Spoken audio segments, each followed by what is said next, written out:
అంబటిని సీఎంగా చేస్తే కాపుల్లో ఎన్నో ఏళ్లుగా తీరని కోరికేంటో తెలుసా? తమ కాపుల్లో ఒక్కడినైనా సీఎంగా చూడాలని. అధికారంలో ఉన్నప్పుడు కాపుల కోసం మీరెంతో చేశారు. ఈసారి ఎలక్షన్ల టైంలో కాపుని ముఖ్యమంత్రి చేస్తానని ఒక్క మాట ఇవ్వండి చాలు. ఒక్కొక్కటి రాజకీయ జీవితాలే తారుమారవుతాయి. కాపును ముఖ్యమంత్రి చేసిన ఘనత కూడా కేవలం మీకు మాత్రమే దక్కుతుంది చరిత్రలో. అందులో అంబటైతే మీకు చాలా నమ్మకస్తుడు కూడా. అధికారంలో ఉన్నప్పుడే కాదు, కష్టాల్లో నష్టాల్లో కూడా మీ వెంటే నడిచాడు, మీతోనే ఉన్నాడు. అన్నిటికీ మించి అన్నింట్లో అనుభవం కూడా ఉంది. కష్టాలు కొందరిని కృంగదీస్తాయి, మరికొందరిని రాటు దేల్చి రాష్ట్రానికే రారాజులను చేస్తాయి.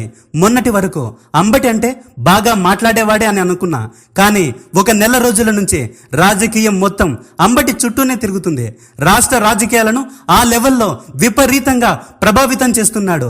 కేసులకు గాని, పోలీసులకు గాని, అధికారానికి గాని, జైలుకు కానీ, ఆఖరికి చావుకు కానీ భయపడకుండా ఎదురొడ్డి పోరాడుతున్నాడు. కానీ ఎవడికి తల వంచలేదు.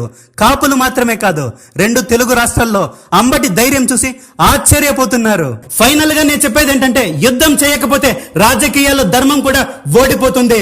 ఇలాంటి professional voice over business promotions కోసం టెలిగ్రామ్ లో ఫ్యాక్ట్ సంచారి అఫీషియల్ ద్వారా కాంటాక్ట్ అవ్వండి. కంటెంట్ నచ్చితే మెంబర్స్ గా జాయిన్ అవ్వండి. జంక్షన్లు జామ్ చేద్దాం.